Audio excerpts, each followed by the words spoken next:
재정에 대한 관심은 시대를 막론하고 누구에게나 큰 주제입니다. 무엇을 하든 돈이 필요하고 돈이 많으면 불안이 줄어들 것 같고 돈이 없으면 삶이 무너질 것 같은 불안함이 생깁니다.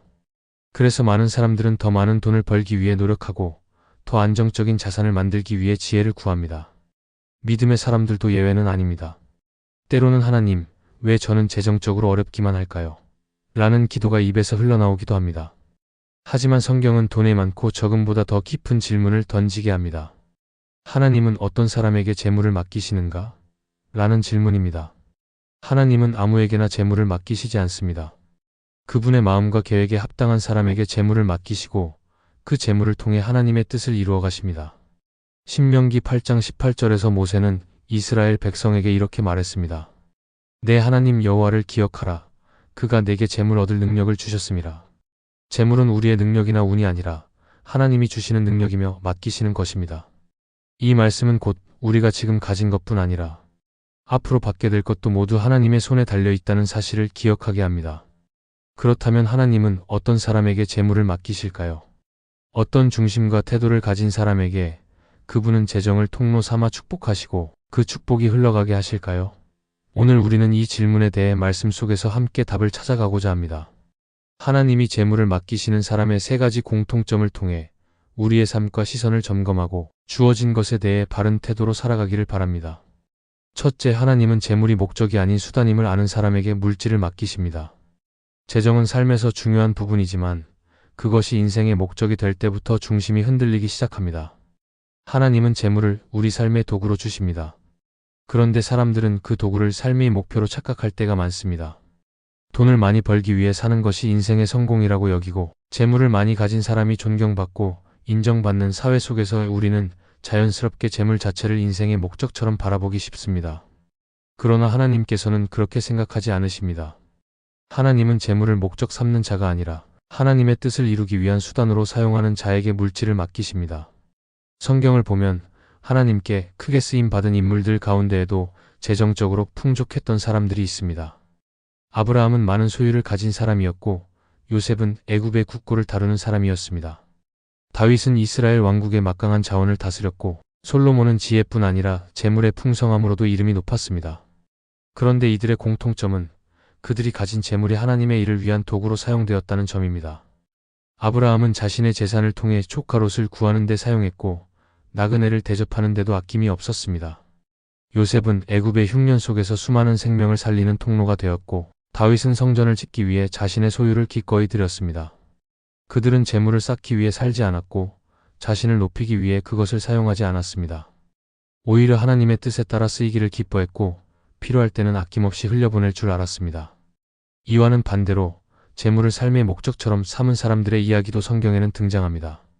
누가복음 12장에서 예수님은 어리석은 부자의 비유를 들려주셨습니다. 그는 곡식이 풍성하게 쌓이자 창고를 더 짓고 마음속으로 이렇게 말했습니다. 내 영혼아, 여러 해 쓸 물건을 많이 쌓아두었으니 평안히 쉬고 먹고 마시자. 그러나 하나님은 그에게 이렇게 말씀하셨습니다.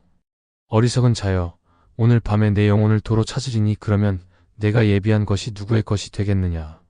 하나님은 재물을 인생의 최종 목표로 삼는 자를 어리석다고 말씀하셨습니다. 이 말씀은 오늘을 살아가는 그리스도인에게도 여전히 유효합니다.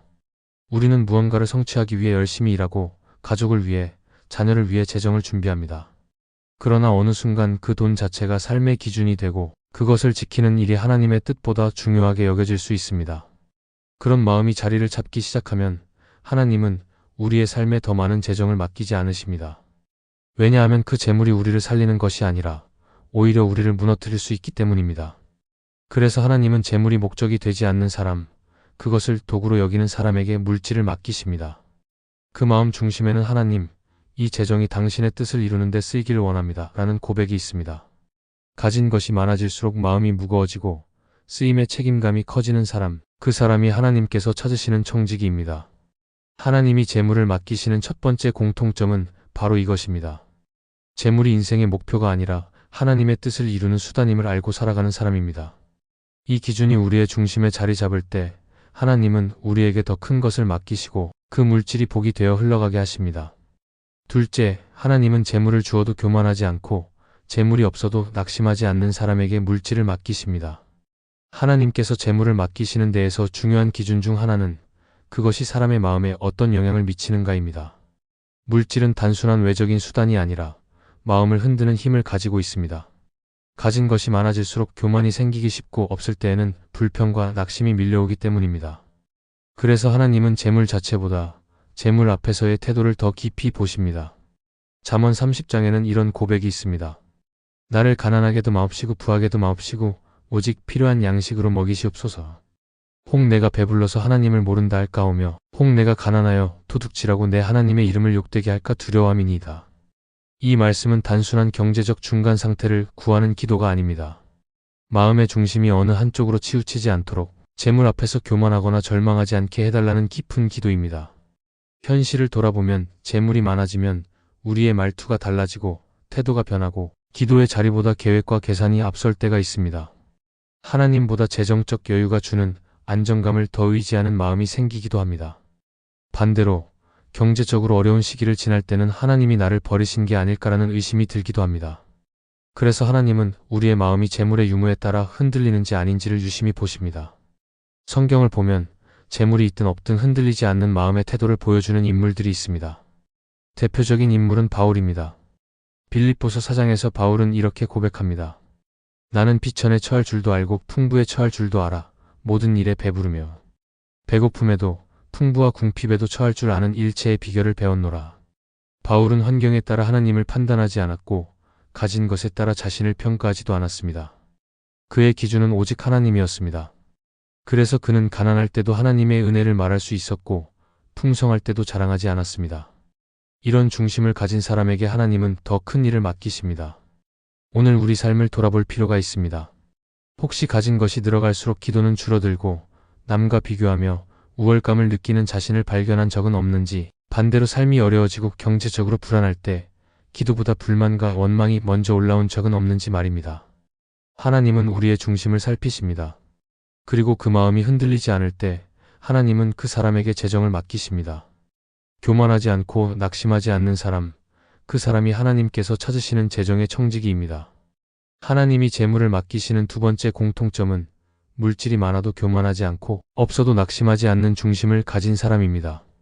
그 마음을 가진 사람은 물질을 다스릴 수 있는 사람이며 하나님께서 더 많은 것을 맡기실 수 있는 준비된 사람입니다. 셋째, 하나님은 하늘의 계산법을 신뢰하는 사람에게 재물을 맡기십니다. 세상은 계산으로 움직입니다. 얼마를 벌고 얼마를 써야 남는지를 따지고 손익을 철저히 분석하며 살아갑니다. 더 많이 벌수록 더 좋은 인생이라고 말하고 손해를 보면 실패한 삶처럼 여깁니다. 그래서 사람들은 돈이 되는 일이라면 무엇이든 하려고 하고 반대로 돈이 되지 않는 일에는 마음을 잘 쓰지 않으려 합니다. 그런데 하나님께서는 이 계산법과 전혀 다른 기준을 가지십니다. 하나님은 얼마나 남았는가 보다 어떻게 흘렀는가를 보십니다. 하늘의 계산법은 세상의 수치와 맞지 않을 때가 많습니다. 마가복음 12장에서 예수님은 성전에 헌금하러 온 사람들을 보시며 과부의 2렙돈을 칭찬하셨습니다. 많은 이들이 큰 돈을 넣을 때 한 가난한 과부는 가진 것 전부인 2렙돈, 우리 돈으로 치면 몇 원 되지 않는 작은 돈을 드렸습니다. 그런데 예수님은 말씀하셨습니다. 이 과부는 가장 많이 넣었느니라. 세상의 눈으로 보면 가장 작은 헌금이었지만 하나님은 그 마음의 전부를 보셨고 그 믿음을 높이 평가하셨습니다. 이것이 하늘의 계산법입니다. 또 한 가지 기억해야 할 사건이 있습니다. 요한복음 6장에서 예수님은 보리떡 5개와 물고기 2마리로 5,000명을 먹이셨습니다. 많은 제자들이 숫자를 계산하며 이 일은 불가능하다고 여겼습니다. 그러나 한 어린아이가 가진 것을 전부 드리자 하나님은 그 작은 것을 통해 놀라운 일을 이루셨습니다. 하늘의 계산법은 가능성보다 믿음을 먼저 보십니다. 오늘날에도 많은 사람들이 하나님께 이렇게 묻습니다. 지금은 돈이 없어서 드릴 수 없습니다. 상황이 나아지면 헌금하겠습니다. 형편이 괜찮아지면 더 베풀겠습니다. 하지만 하나님은 언제나 지금의 태도를 보십니다. 지금 적을지라도 기꺼이 드릴 수 있는 사람, 지금 손해처럼 보여도 하나님의 뜻을 따라 순종할 수 있는 사람을 찾으십니다. 하늘의 계산법은 숫자가 아니라 믿음을 헤아립니다. 우리가 하나님께 드리는 것은 그분께 필요한 것이 아닙니다. 하나님은 모든 것을 가지신 분이시기 때문에 우리의 헌신과 드림이 없어서 부족하신 분이 아닙니다. 다만 하나님은 우리가 재정을 통해 어떤 믿음을 보이고 있는지를 보십니다. 계산적으로 움직이는 사람에게는 하나님도 멀게 느껴집니다. 하지만 하늘의 계산법을 신뢰하는 사람은 지금 손해처럼 보여도 하나님의 손 안에 있음을 믿고 담대하게 순종합니다.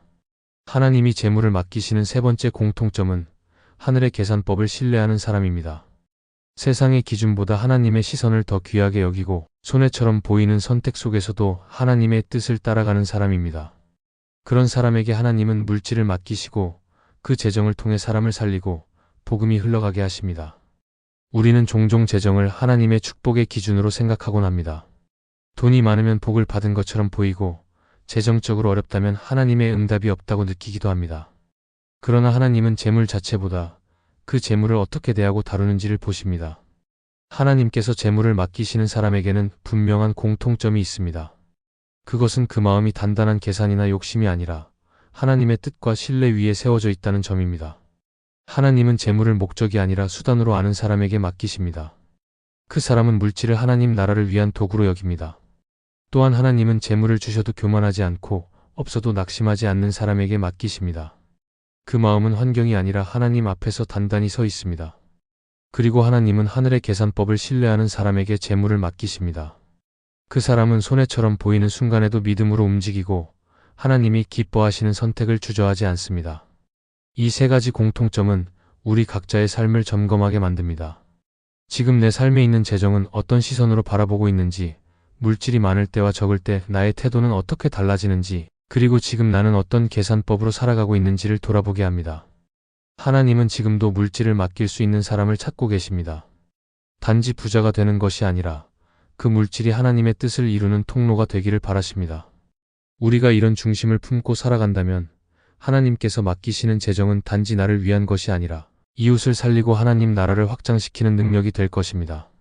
하나님이 재물을 맡기실 수 있는 사람, 그 사람이 바로 믿음의 청지기입니다.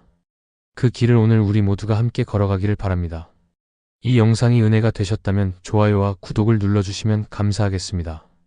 여러분이 눌러주시는 좋아요는 이 영상을 더욱 많은 크리스찬들이 보게 하는 은혜의 통로가 될 것입니다.